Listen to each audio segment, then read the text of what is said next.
Reaction TV Audio. अस्सलामुअलैकुम वरहमतुल्लाहि वबरकातुहू। वज़ीर आला ममता बनर्जी की बातें काबिल गौर हैं। 15 जनवरी 2017 को वज़ीर आला दिल्ली अरविंद केजरीवाल ने एक इंटरव्यू में दावा किया था कि अकबरुद्दीन ओवैसी ने 2014 में मुसलमानों के वोटों को तकसीम करने के लिए अमित शाह से रात के 3 बजे खुफिया मीटिंग की थी।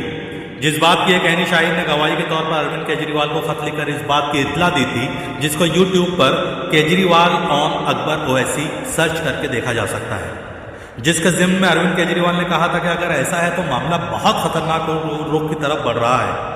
ठीक आज वज़ीर आला बंगाल ममता बनर्जी ने मुल्क की सबसे बड़े इलेक्ट्रॉनिक मीडिया एजेंसी ANI को अपना बयान देकर यह बताया है कि मुल्क में हैदराबाद से आने वाली पार्टी मुल्क के अक़लियतों के वोटों को तकसीम करने के लिए रकम लेकर माहौल बनाते हुए साजिश के तौर पर बीजेपी को फ़ायदा पहुंचाती है।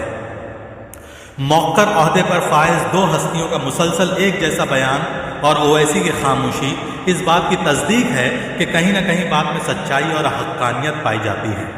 एक जानिब मिस्टर ओवैसी एक शख्स पर 30-30, 40-40 मुकदमात करवा के अपनी बैरिस्ट्री का लोहा मनवाते हैं, दूसरी जानिब अरविंद केजरीवाल के खुले आम प्रेस को दिए गए इंटरव्यू पर इस तरह की खामोशी कहीं ना कहीं सवालात खड़े करते हैं। ओवैसी की सियासत में जिस तरह की पॉलिसी है उससे इन बातों की हकीकत तक पहुंचने के लिए ज़्यादा देर सोचना नहीं पड़ेगा कि मिस्टर ओवैसी मुल्क के मुसलमानों के लिए आने वाले दिनों में खतरा ही नहीं बल्कि नुकसानदेह साबित हो रहे हैं। MIM पार्टी के क़याम से लेकर अब तक हुए इलेक्शन पर अगर रोशनी डाली जाए तो सबका खुलासा एक निकलकर सामने आता है कि मिस्टर ओवैसी मुसलमानों के खाइन हैं। मिसाल के तौर पर जब तक ओवैसी के वालिद ग्रामी जनाब सुल्तान सलाउद्दीन ओवैसी मैदान सियासत में थे, पूरे 50 साल की सियासत में उन्होंने एक सीट से ज़्यादा मेंबर पार्लियामेंट और 5 MLA सीटों के लड़ने की कोशिश नहीं की। अब जबकि ओवैसी के हाथ में MIM की बागडोर है, इस वक्त रियासत तेलंगाना में अपने वालिद के नक्शे कदम पर चलते रहे हैं, जहां सिर्फ 8 MLA सीटें उतारते हैं और बीजेपी के साथ इत्तेहाद में रहने वाली KCR को मुकम्मल मैदान फराहम करते हैं कि हुकूमत में रहे और पूरी तरह से मुसलमानों के मामला से खिलवाड़ करे। 2014 में बिहार इलेक्शन के लिए मिस्टर ओवैसी ने बिहार में 40 के लगभग सीटें उतारी, जिसमें से एक पर भी कामयाब नहीं हुए। अलबत्ता सेकुलर पार्टियों को हराने और भारतीय जनता पार्टी को जिताने का काम पूरी तरह से अमल में लाया गया।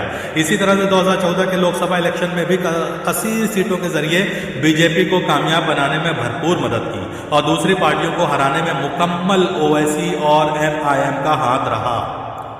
इसी तरह से 2019 के इलेक्शन में भी बीजेपी के लिए पूरी तरह से मुसलमानों के वोटों को तकसीम करके वंचित अघाड़ी और MIM ने इनकी मदद साफ देखा जा सकता है। महाराष्ट्र विधानसभा इलेक्शन में MIM और वंचित अघाड़ी ने अलग अलग लड़कर अक़लियतों के वोटों को तकसीम करने का काम किया। इसी दरमियान काबिल जिक्र मामला ये भी है कि आरिफ नसीम जैसे कद आवर मुस्लिम MLA और मशहूर लीडर को ओवैसी की पार्टी के 1100 वोट पाने वाले MIM के उम्मीदवार ने काफ़ी रोल अदा किया है हराने में। गौर करने की बात यह भी है कि मुसलमान अब बेदार हो रहे हैं। अपने मुकामी रियासत तेलंगाना में जहां ओवैसी एंड कंपनी ने 7 सीटों से ज़्यादा नहीं उतारे, वहीं महाराष्ट्र जैसी दूर की रियासत में उन्होंने 50 सीटें उतार दी, जहां कहीं 5000 वोट मिले तो कहीं 7000। और 5 साल कबल जहां MIM 2 सीटों पर थी, वहीं दूसरी जानिब 5 साल गुजर जाने के बाद भी वहीं 2 ही नई नवेली सीटें दस्तयाब हो पाईं और पुरानी दोनों सीटों से MIM को हाथ धोना पड़ा, क्योंकि अभी ये भी बात काबिले जिक्र है कि ओवैसी की MIM से जीतने वाले कारकुनान काम पर कम और दीगर चीज़ों पर ज़्यादा तवज्जो रखते हुए दिखाई दिए हैं। और यही वजह रही है कि मुंबई के बायकल्ला इलाके से अपने इकलौते MLA वारिस पठान को जिताने के लिए ओवैसी ने यहाँ तक कह डाला कि वारिस पठान को एक बार फिर से कामयाब बनाओ, काम के लिए मैं महीने में 1 दफ़ा ज़रूर चक्कर लगाया करूँगा। सवाल ये उठता है कि इलाके के लोगों को 5 साल आपने किस ख्वाब गफलत में गुजार दिए। खैर, MIM के बायकल्ला सीट के उम्मीदवार वारिस पठान को बुरी तरह से शिकस्त का सामना हुआ, लिहाजा मालूम हुआ कि अवाम का वक्त ख़राब किया जा सकता है, लेकिन अवाम दोबारा धोखा नहीं खा सकती। अभी फिलवक्त मुकम्मल मुंबई से MIM और ओवैसी चेहरे को नापसंद करते हुए वहाँ से सफाया कर दिया गया है। अभी फ़िलहाल ओवैसी एंड कंपनी अपने उम्मीदवारों की बड़ी तादाद झारखंड में उतारने जा रही है, जहां अभी तक मुकम्मल एक दौरा ओवैसी साहब का देखा गया है। बताने वाले कहते हैं कि झारखंड में जब अभी तक ओवैसी ने कारकुन तक बनाने की मुहिम शुरू नहीं की, तो किस लालच में झारखंड जैसी 1500 किलोमीटर दूर की मसाफत पर इलेक्शन लड़ने चल निकले। जबकि होना ये चाहिए था कि अपने मुकामी रियासत में ज़्यादा से ज़्यादा उम्मीदवार उतार कर अपनी शबिया पर तवज्जो दी जाती।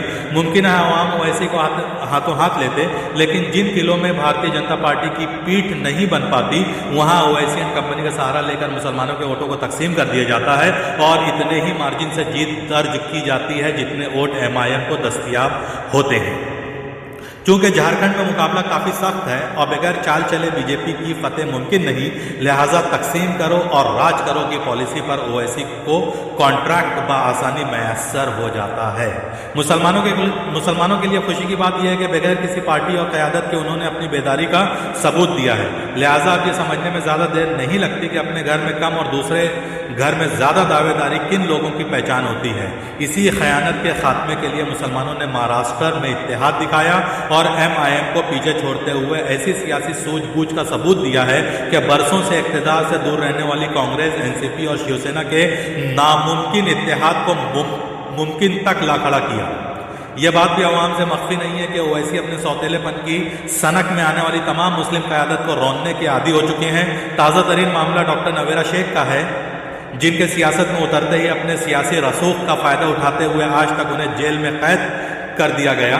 ठीक उसी तरह डॉक्टर अयूब और उलमा काउंसिल के सदर आमिर राशिदी साहब को मकबूलियत ओवैसी साहब के गले में फांस बन गई। इस्माइल बाटलीवाला के कॉल के मुताबिक जब जब मुस्लिम इत्तेहाद की कोशिश की गई MIM ने शिरकत नहीं किया और इत्तेहाद की कोशिश को भी चकनाचूर करने की भरपूर कोशिश की।